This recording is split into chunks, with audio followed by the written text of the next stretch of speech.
pilots who forgot to land the plane, what they now say they were doing when they missed Minneapolis. I'm Harry Smith. Also tonight, on the deadliest day in Afghanistan for Americans in more than 4 years, the president holds another strategy session. Will he send more U.S. troops into the war? I won't risk your lives unless it is absolutely necessary.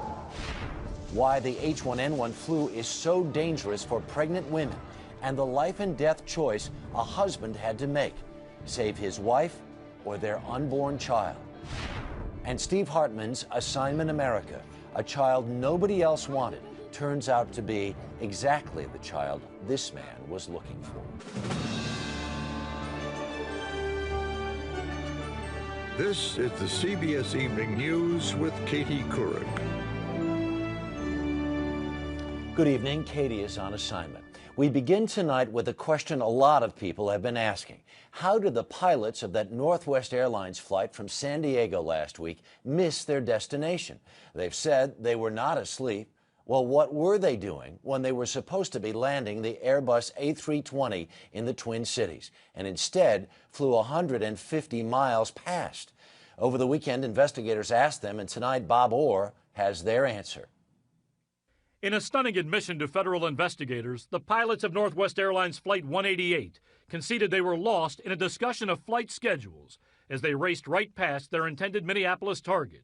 Instead of reviewing landing checklists and answering air traffic instructions, Captain Timothy Cheney and First Officer Richard Cole had their headsets off and their noses buried in laptop computers, a violation of airline policy. In separate interviews, Cheney and Cole gave strikingly similar accounts. They denied having a heated argument, denied being tired, and denied falling asleep. It's the same explanation Cole gave to reporters. Nobody fell asleep. Nobody had an argument. Nobody had a fight. Other than that, I can't tell you anything. But the pilots, with 36 years of experience between them, admitted that for more than an hour they missed multiple radio calls from air traffic controllers and other airplanes. And they told investigators they never noticed urgent emails from airline dispatchers, at least 8 messages, which should have appeared on their cockpit panel. It's almost unexplainable for a flight crew with the experience that these two gentlemen had. They got distracted. It wasn't until a flight attendant called the cockpit and asked why the plane was not descending that the pilots reacted. The jet, with 149 people on board and now 110 miles past its destination, finally turned around. The co-pilot called it an innocuous mistake, but lost pilots have caused some of aviation's worst events. 159 people died in 1995 when an experienced captain of an American Airlines 757 lost his way and hit a mountain near Cali, Colombia. The cockpit voice recorder will not settle this issue. There's nothing on the tape, I'm told, to challenge the pilot's stories, and nothing to indicate whether they were asleep or not. But they were clearly inattentive, and aviation sources say that alone will likely cost them their jobs and their pilots' licenses. Harry? Bob Orr tonight, thanks. Now to the battle over health care reform. All the bills in the House include the so-called public option. That's health insurance provided by the government. Today, Harry Reid announced the Senate version will include a public option as well. Getting it to the president's desk, though, is another matter. Here's Nancy Cordes. For months, the public option was declared dead in the Senate. But today, Democratic leader Harry Reid announced that the contentious government plan would be the cornerstone of the new Senate health care reform bill. Public option can achieve the goal of bringing meaningful reform to our broken system. The decision is the result of 2 weeks of negotiations between Democratic leaders and the White House as they tried to merge 2 very different bills, one which would create a public insurance option, the other which would not. The compromise, a public option that individual states could opt out of if they chose. The majority leader feels that some moderate senators would be more inclined to support this if they perceive their states as a state that might choose to opt out. To overcome a filibuster, Senator Reid will need the support of all 60 Democrats, including a handful of moderates who have reservations about any public plan. I certainly am not excited about a public option where states would opt out or a robust, as they call it, robust government-run insurance plan. I'll take a look at the one where states could opt in if they make the decision themselves. The plan could cost Democrats their best shot at bipartisanship. Maine Republican Olympia Snowe, who backed earlier reform proposals but has consistently said she's against a government insurance option. We hope that Olympia will come back. I'm disappointed that the one issue, the public option, has been something that has frightened her. How did the public option resurface? Well, liberal Democrats just kept coming up with different versions until they hit on one that it seemed those 3 or 4 moderate holdouts might be able to live with. Whether they will indeed get on board remains to be seen, Harry. Nancy Cordes at the Capitol tonight. Thank you. Today was the deadliest day for U.S. forces in Afghanistan since June of 2005. In all, 14 Americans were killed in 2 helicopter crashes. 11 of the victims were soldiers and Marines. 3 were civilians. One crash happened in western Afghanistan, the other in the south, in Helmand Province. President Obama, speaking at a naval air station in Florida, paid tribute to the fallen. They were willing to risk their lives, in this case, to prevent Afghanistan from once again becoming a safe haven for al-Qaeda and extremist allies. And today they gave their lives, that last full measure of devotion, to protect ours. We have 3 reports on Afghanistan tonight, including an update on the president's deliberations over a new strategy. First, Mandy Clark in Kabul on the helicopter crashes. The heaviest loss of life was on board the Chinook helicopter that was returning from a pre-dawn raid targeting drug smugglers. The chopper had just picked up Special Forces soldiers after a firefight that had left 14 insurgents dead. 7 U.S. soldiers and 3 civilians working for the Drug Enforcement Administration died in the crash. Another 12 Americans were injured. The survivors were rescued by a second Chinook on the same mission. CBS News has been told that an operation has been mounted to reclaim the bodies of the dead and secure the wreckage. It's a claim that U.S. forces deny. We don't believe that either one of them were due to enemy fire or hostile intent. We're still investigating on exactly the cause of it. The second crash in southern Afghanistan involved 2 Marine helicopters, a UH-1 Huey and a Cobra gunship. They collided in midair, killing another 4 U.S. troops and injuring 2 more. One of the dead, Marine pilot Captain Kyle Van de Giesen, a 29-year-old based at Camp Pendleton in San Diego. His family said he and his wife were expecting their second child. Afghanistan is a punishing environment for helicopters. This month alone, the U.S. Army says it has lost 6 other helicopters, 5 to crashes, 1 to enemy fire. This has been the deadliest year for U.S. forces since the invasion, and today was the deadliest day in more than 4 years. 51 Americans were killed in August, the bloodiest month of the war, and with just 5 days left in October, the death toll is already 45. All this comes as U.S. forces battle a steady erosion of Afghan public support. For the past 2 days, nationwide protests have been held against U.S. troops accused of burning the Quran. It's an accusation that U.S. forces deny and blame the Taliban for whipping up anti-American sentiment. The Americans killed in the helicopter crashes were not the only U.S. deaths announced today. The Defense Department says that another 2 U.S. soldiers were killed after coming under attack in a roadside bombing. Mandy Clark, CBS News, Kabul. Lara Logan is our Chief Foreign Affairs Correspondent. Good to have you here this evening. You've been working your sources on this all day long today. What have you been able to discern about what happened in these big helicopter crashes? Well, the U.S. clearly doesn't want to indicate that even the possibility of hostile fire at this point. They say they're still investigating.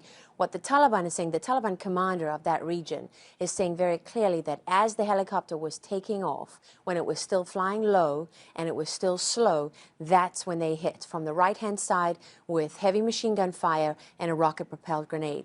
That seems to be consistent with what's happened here. The evidence, the facts as we know it, are that there were a number of survivors.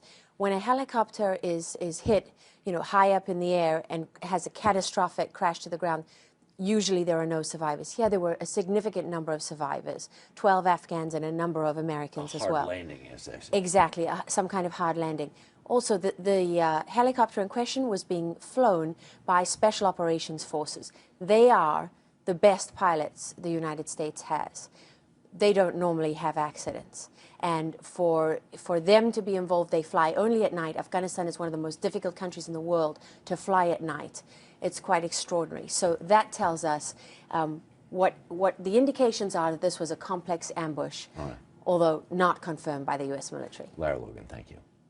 Before leaving for Florida today, President Obama held another White House meeting with his War Council, but there is still no decision on a new strategy for Afghanistan. As national security correspondent David Martin reports, the president refuses to rush it.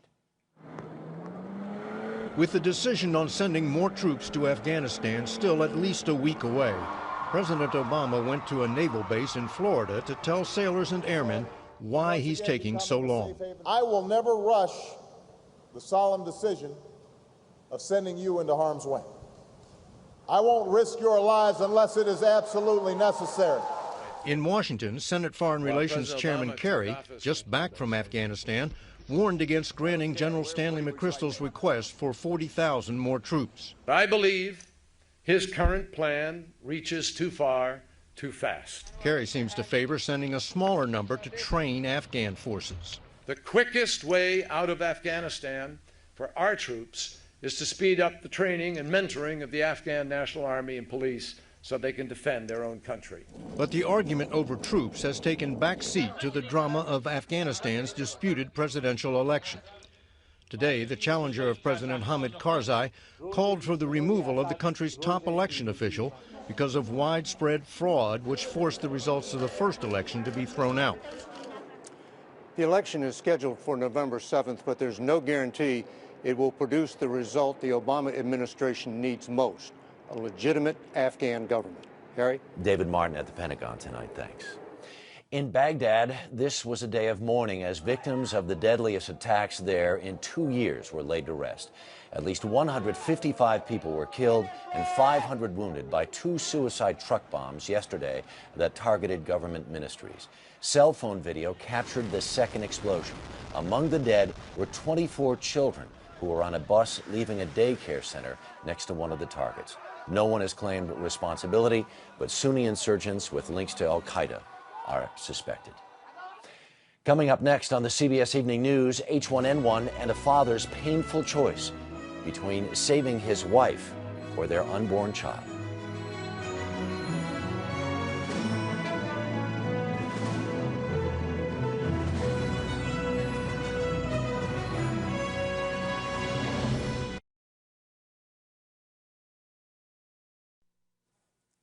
Now to the H1N1 flu. Federal health officials admitted today their projected timetable for producing the vaccine was way off. They originally said there would be about 40 million doses by the end of the month, but as of today, there's less than half that number. Among those being urged to get the vaccine are pregnant women. Dr. Jennifer Ashton has a dramatic example of why. As H1N1 vaccine clinics have started to spring up, some pregnant women are choosing to line up. I could pass the protection on to my newborn daughter. To understand how dangerous the H1N1 virus can be for pregnant women, consider the case of 27-year-old Aubrey Updike, who is just beginning her slow recovery from a near-death experience. Almost lost my life because of this flu, and never thought it'd happen to me. This past July, the South Florida mother caught what she thought was a cold. It became life-threatening within days, sending her to the intensive care unit at Wellington Regional Medical Center. She spent 5 weeks in a drug-induced coma, suffering collapsed lungs, kidney failure, and seizures. An occasional smoker, she had no underlying health conditions. Her biggest risk factor for H1N1? She was 6 months pregnant when she got sick. Pregnancy suppresses the immune system, and as the baby grows, there is less room for the lungs to expand, making breathing more difficult. I was not sure every day whether she would be there the next morning or not.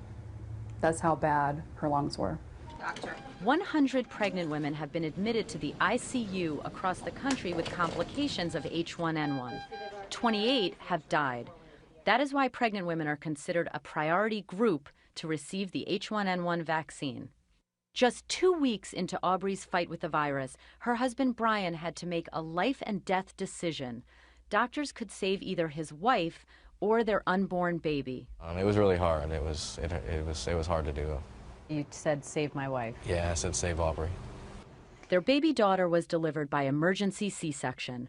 Weighing just 2 pounds and 3 months premature, she survived only 7 minutes. What are you telling your friends who are pregnant now about the vaccine? I'm telling them, just look at my case. I wish that I would have had the opportunity to have a vaccine.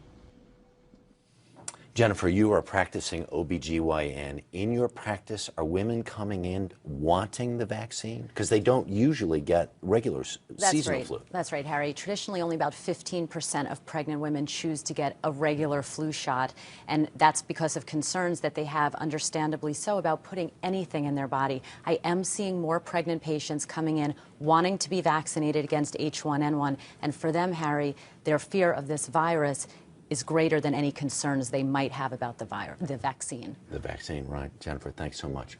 Coming up next, meet California's Sheriff of the Sprinklers, policing water in a state where every drop counts.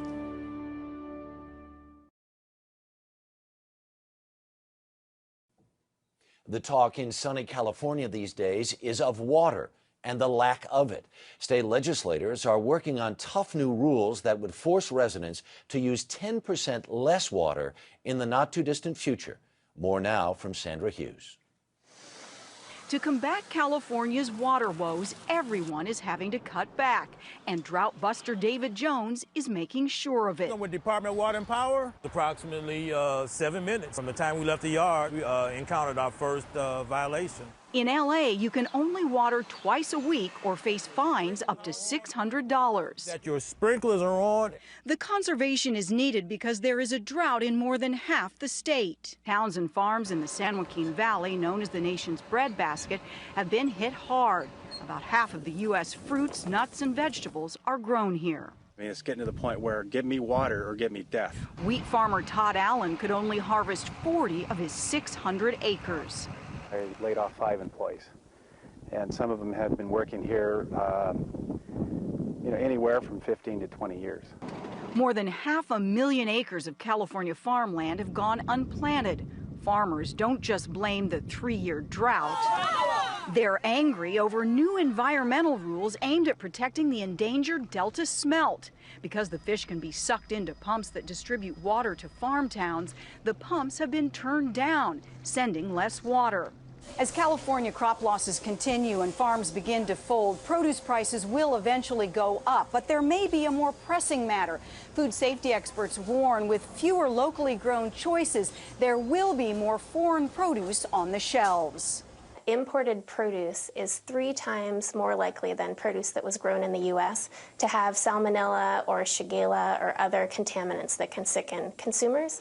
Conservation may be backfiring in L.A. Officials fear the surge of water during twice-a-week watering has caused 50 pipes to explode, one creating a giant sinkhole. In the San Joaquin Valley, unemployment is almost 40% in some places. Those who used to grow food are now standing in line for it. Sandra Hughes, CBS News, Los Angeles. Coming up next, one special child, 2 very special parents, how they found each other and became a family.